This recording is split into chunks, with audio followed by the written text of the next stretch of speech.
Hai, apa kabar anda semua? Ya, kali ini aku nak bercerita tentang asal-usul kain batik ya. Kebetulan hari ini aku mencari kain batik lah. Aku senang memakai kain batik sarung di rumah ya. Agak sedikit selesa lah ya. Jadi kita ni selalu, kita pakai kain batik, jadi kita tak pernah memikirkan ya macam mana cara asal-usul kain batik ya. Jadi aku ingin berkongsi kepada anda ya asal-usul kain batik. Maafkan aku lah suara aku agak serak sedikit. Maklumlah sekarang ni sudah pukul 4 29 pagi ya. Ya, itu dia. Jadi umumnya mengetahui ya, kain batik ialah salah satu produk kraft tangan tradisional paling popular dari Malaysia, Indonesia ya. Jadi produk yang banyak diusahakan di negeri-negeri pantai timur ini menggunakan teknik canting dan lilin cair untuk mendapatkan motif rekaan tertentu ya. Namun terdapat juga corak batik yang terhasil melalui teknik mengecap dan menerapnya ya. Jadi asal usul perkataan batik itu sebenarnya berasal daripada gabungan perkataan Jawa iaitu amba yang memberi makna tulis dan juga nitik yang bermaksud membuat titik ya. Jadi ada sumber yang mengatakan batik mula diperkenalkan sejak tahun 1911 ya di Kelantan ya. Namun begitu, batik Pelangi dilaporkan telah wujud sejak tahun 1770-an ya bagi apabila mula dibawa ke Kepulauan Melayu ya. Jadi pada mulanya rekaan kain batik di Kelantan banyak dipengaruhi dan diilhamkan daripada corak batik Jawa dan batik Siam ya. Jadi lama kelamaan inovasi dan kreativiti masyarakat tempatan telah berjaya berasimilasi sehingga menghasilkan kain batik tersendiri yang berbeza dengan identiti batik dari negara lain ya. Jadi industri perbuatan batik di Malaysia ni amat besar dan terkenal di peringkat antarabangsa ya. Jadi rekaan kain batik Malaysia bermutu tinggi dan mempunyai motif flora dan alam semula jadi yang unik yang bukan saja digemari rakyat Malaysia juga. Jadi malah menjadi pilihan pelancong-pelancong asing yang datang ke negara ini sebagai cenderamata untuk bawa pulang ke negara masing-masing ya, itu dia. Jadi kain batik ni mungkin adalah sejenis kain paling serbaguna ya, dan kata orang tu versatile sejak berketurunan lama ya.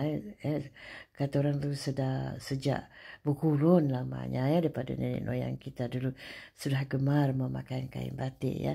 Jadi hinggalah generasi sekarang ni begitu juga diriku juga suka pakai kain batik sarung di rumah.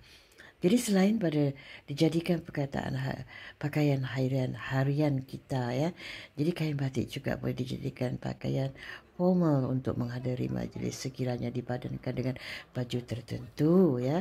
Jadi pada zaman dulu kain batik sering digunakan sebagai kain basahan bagi para kaum wanita ya. Jadi bagi ibu-ibu yang sedang mempunyai cahaya mata pula ya, kain batik akan diubah sesuai menjadi buaian ya, untuk menidurkan bayi dan diikat pada badan untuk menggendong si comel ke mana-mana ya. Sungguh menarik sekali ya kain batik mereka jadikan buaian dan digendong anak tu ke mana-mana ya. Jadi di samping itu, jadi kain batik juga sering digunakan untuk menutup jenazah yang sudah meninggal dunia sebelum mayat dikebumikan. Itu kain batik lepas lah. Kalau di sini kita panggil kain batik lepas, dia panjang ya, dia lebar. Ada juga yang menggunakan untuk alas tempat tidur ataupun meja makan, pun menarik juga ya. Jadi pendek kata, kain batik ini sememangnya mempunyai, kata orang, berbagai fungsi bagi masyarakat Melayu tanpa mengira zaman ya. Ya, itu dia.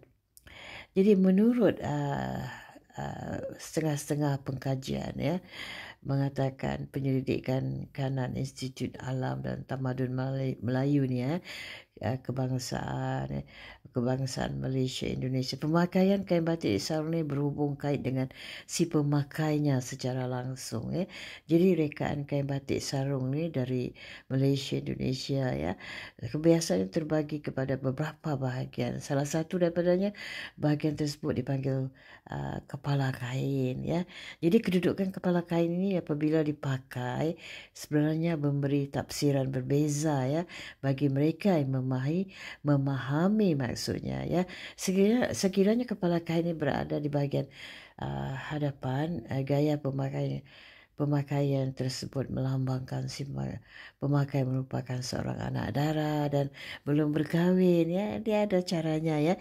Jadi hal ini bertetapan dengan kata tromba ya, perbilangan adat, iaitu kata orang kok kepala kain di depan dipakai berpatut-patut ya, berpatut-patut. Itu lambang anak dara ya, dia ada adatnya. Jika di kepala kain dipusingkan ke bahagian belakang, itu bermakna wanita tersebut sudah pun berumah tangga. Unik ya, unik sekali bahasa kain batik ni. Jadi oleh itu dia tidak boleh diusik atau disunting di jangka lain. Jadi selain pada itu, adab dan batasan pergaulan juga perlu dijaga ya, bersesuaian dengan status sebagai isteri seseorang. Jadi manakala wanita yang berkain batik seharusnya memakai kepala kainnya tersebut di sebelah kanan ya, sekiranya beliau memegang status balu ya. Namun begitu, arah kepala kain yang sama ini juga turut dipraktikkan oleh ibu ya, ibu ketua adat dalam adat berbatik ya, itu dia. Jika seorang janda yang telah diceraikan pula akan memakai kepala kain di sebelah kiri ya, melambangkan si pemakai mempunyai peluang untuk didekati tapi dalam keadaan yang masih menjaga kesopanan serta beradab ya. Ya, ada adabnya lah memakai kain batik ni ya, unik ya, ya indah sekali budayanya ya.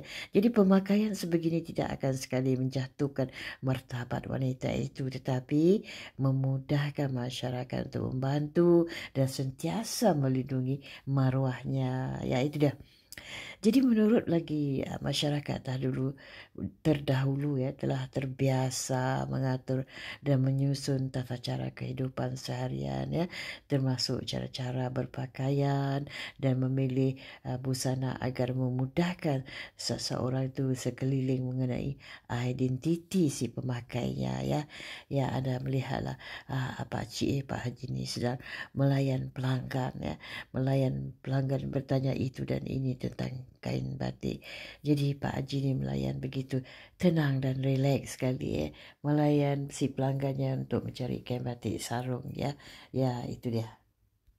Ya, kain batik sarung ataupun kain plekat kain plekat apa sajalah, kalau di sini kita panggil kain plekat ya, kain plekat untuk kaum Adam ya.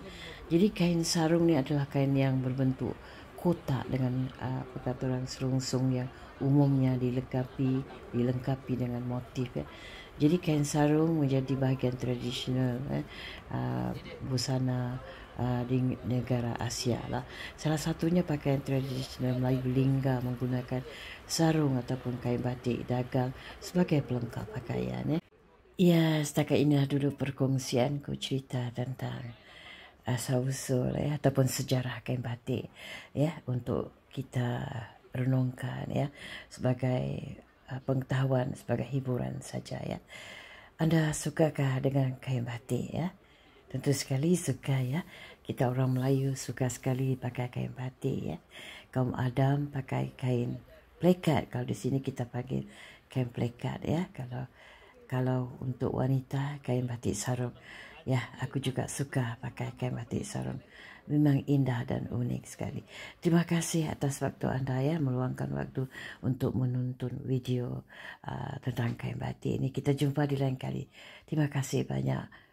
Thank you so much guys. See you for my next video. Bye.